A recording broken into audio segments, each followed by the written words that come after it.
Tuhan bersamamu. Dan bersama rohmu. Inilah Injil Yesus Kristus menurut Santo Matius. Dimuliakanlah Tuhan.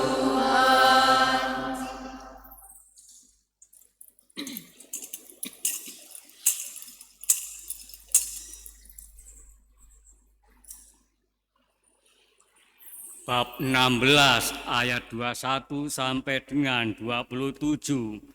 Sekali peristiwa Yesus menyatakan kepada murid-muridnya bahwa ia harus pergi ke Yerusalem dan menanggung banyak penderitaan dari pihak tua-tua, imam-imam kepala dan ahli-ahli Taurat, lalu dibunuh dan dibangkitkan pada hari ketiga. Tetapi Petrus menarik Yesus ke samping dan menegur dia, katanya, "Tuhan, kiranya Allah menjauhkan hal itu. Hal itu sekali-sekali takkan menimpa engkau." Maka Yesus berpaling dan berkata kepada Petrus, "Enyahlah iblis. Engkau suatu batu sandungan bagiku, sebab engkau memikirkan bukan yang dipikirkan Allah, melainkan yang dipikirkan manusia." Lalu Yesus berkata kepada murid-muridnya, "Setiap orang yang mau mengikuti aku harus menyangkal diri, memikul salibnya, dan mengikuti aku. Karena barang siapa mau menyelamatkan nyawanya, ia akan kehilangan nyawanya. Tetapi barang siapa kehilangan nyawanya karena aku, ia akan memperolehnya. Apa gunanya bagi seseorang jika ia memperoleh seluruh dunia tetapi kehilangan nyawanya? Apakah yang dapat diberikannya sebagai ganti nyawanya? Sebab Anak Manusia akan datang dalam kemuliaan Bapanya diiringi malaikat-malaikatnya. Pada waktu itu ia akan membalas setiap orang setimpal dengan perbuatannya." Demikianlah sabda Tuhan. Terpujilah Kristus.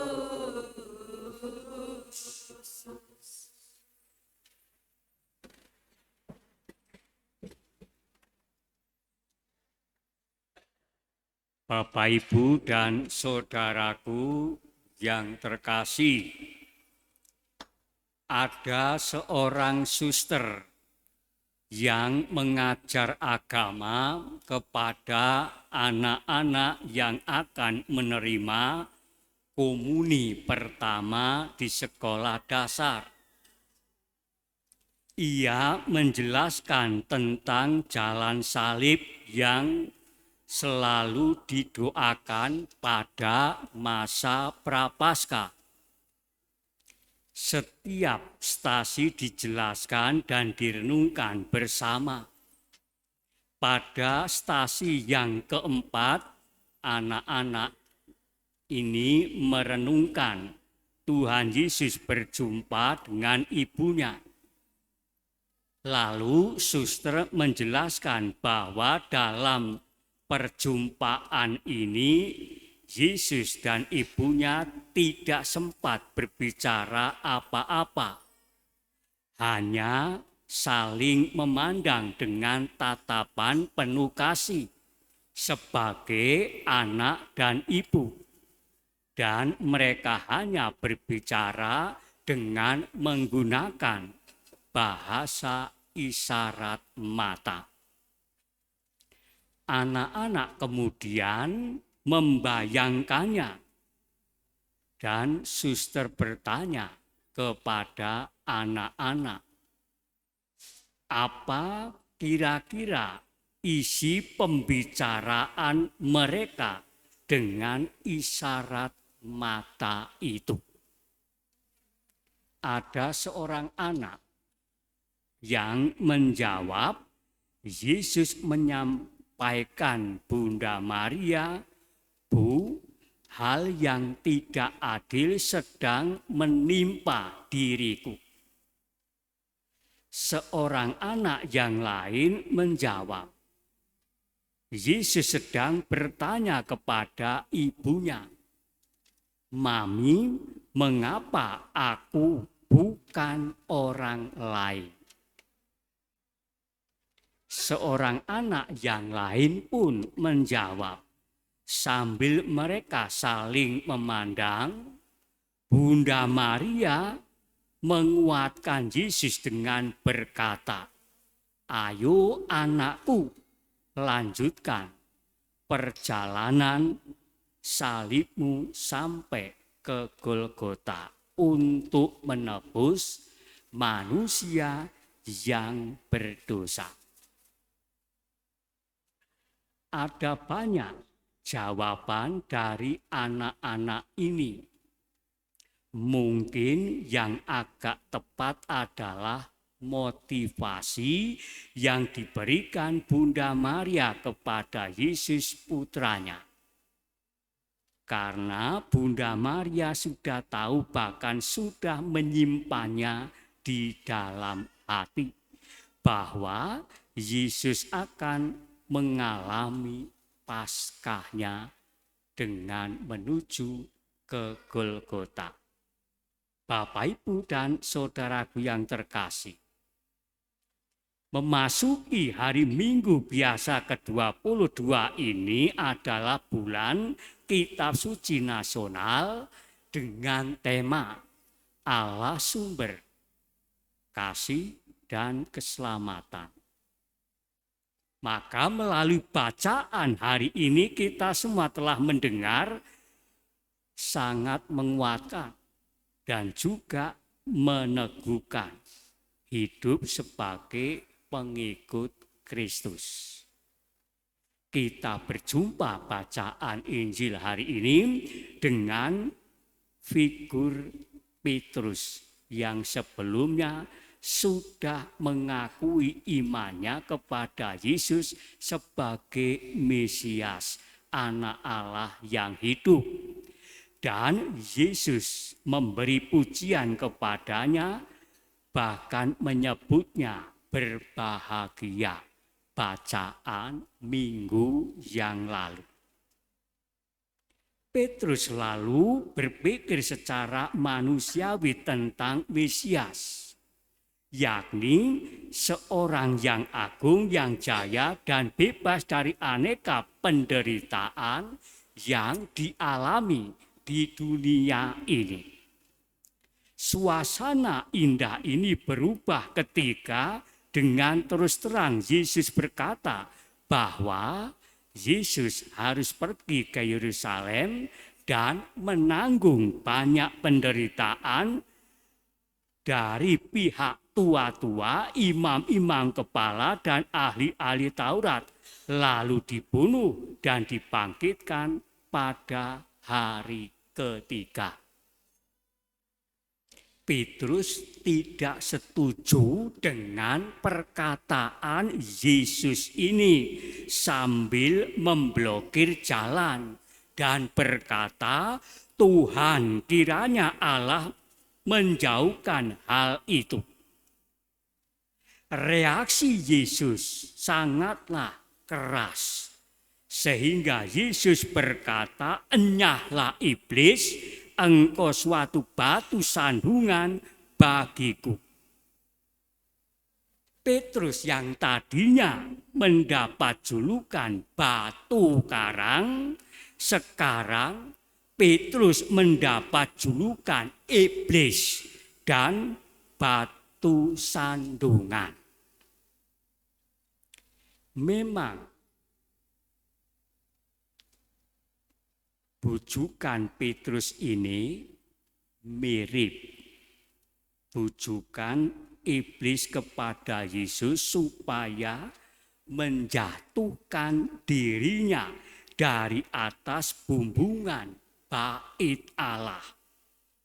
Sebab para malaikat akan melindunginya sebagai anak manusia dari rasa sakit apapun. Petrus juga membelokkan arah jalan Yesus yang harus dilaluinya sebagai anak Allah. Ia menjadi batu sandungan bagi Yesus dan semua murid yang lain.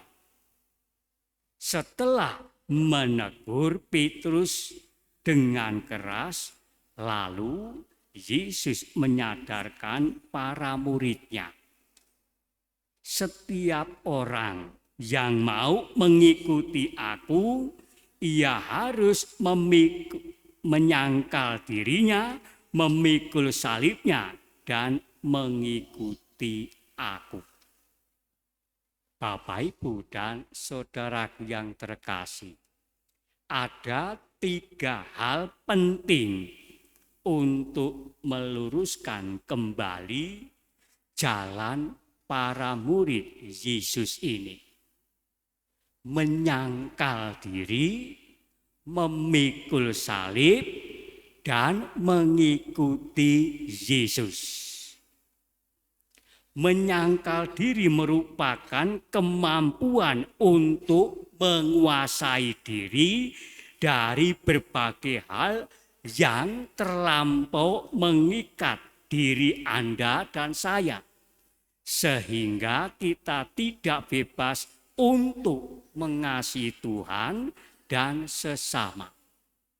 Misalnya, keterikatan terhadap harta benda. Tuhan Yesus berkata, di mana hartamu berada, hatimu juga berada di situ.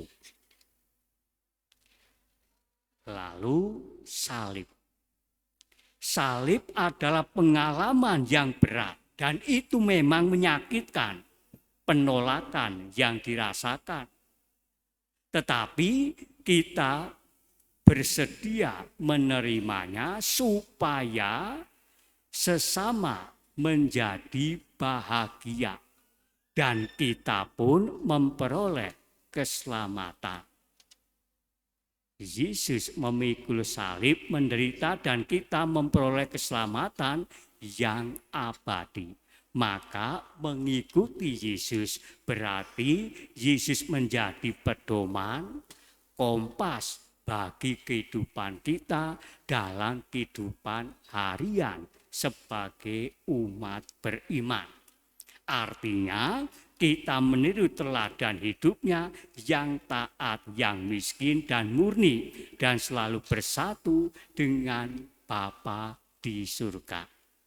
Kita tidak mengikuti sebuah aliran filsafat, tetapi mengikuti Yesus Kristus yang kudus dari Allah.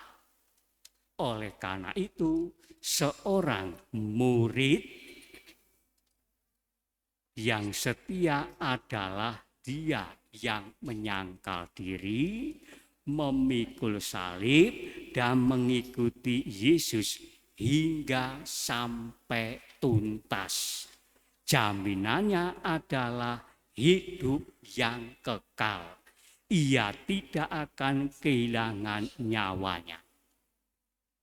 Yang dalam bacaan pertama kita mendengar pengalaman iman Nabi Yeremia.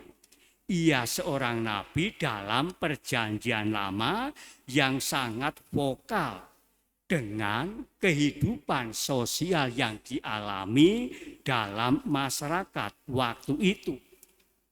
Oleh karena itu, banyak kali Nabi Yeremia ini mengalami kekerasan fisik dan verbal. Seorang nabi tidak melakukan pekerjaannya sendiri, tetapi pekerjaan Allah. Sayang sekali karena manusia tidak menyadarinya, bahkan memfitnah, mencemooh utusan nabi yakni Yeremia, justru dari orang-orang terdekatnya, sahabat-sahabatnya. Padahal modal yang dimiliki Yeremia adalah iman yang teguh kepada Allah. Hanya pada Tuhan Allah Yeremia memperoleh pengalaman, kekuatan. Nah, pengalaman Nabi Yeremia ini, Bapak, Ibu, dan saudaraku yang terkasih, hendaknya membantu kita untuk teguh dalam iman kita. Mengingat, dan ini terjadi, misalnya banyak di antara kita yang mengalami kekerasan fisik dan verbal dari sesama karena memperjuangkan atau untuk menegakkan kebenaran dan keadilan. Namun banyak kali kita juga hanya berhenti pada pengalaman yang sulit, masalah kehidupan, aneka pergumulan hidup, dan lupa bahwa kasih Allah jauh lebih besar dari semuanya itu. Maka pertanyaan akhirnya, apa yang harus kita lakukan? Bacaan yang kedua itulah jawabannya. Baik bacaan pertama maupun Injil memang menawarkan kepada kita pilihan hidup yang ekstrim. Artinya pilihan hidup yang tidak enak di mata manusia, tetapi luhur di hadapan Tuhan. Kita memang harus siap untuk menerima dan memikul salib. Karena salib merupakan kekuatan dari Allah sendiri. Maka sikap batin yang perlu kita miliki adalah keterbukaan diri untuk menjadi persembahan yang berarti bagi Tuhan. Hal ini kiranya tepat apa yang dikatakan oleh Paulus bacaan kedua. Karena itu saudara-saudara, demi kemurahan Allah, aku menasihatkan kamu supaya kamu mempersembahkan tubuhmu sebagai persembahan hidup yang kudus dan yang berkenan kepada Allah. Itulah ibadahmu yang sejati. Janganlah kamu menjadi serupa dengan dunia ini, tetapi berubahlah oleh pembaharuan budimu dan bertobatlah, sehingga kamu dapat membedakan manakah kehendak Allah, apa yang baik, yang berkenan kepada Allah, dan yang sempurna. Maka dengan hidup seperti ini dalam kehidupan harian sebagai pengikut Kristus, kita boleh mencapai kemuliaan bersama Bapa di surga melalui Yesus Kristus Putranya. Kemuliaan kepada Allah, Bapa, Putra, dan Roh Kudus seperti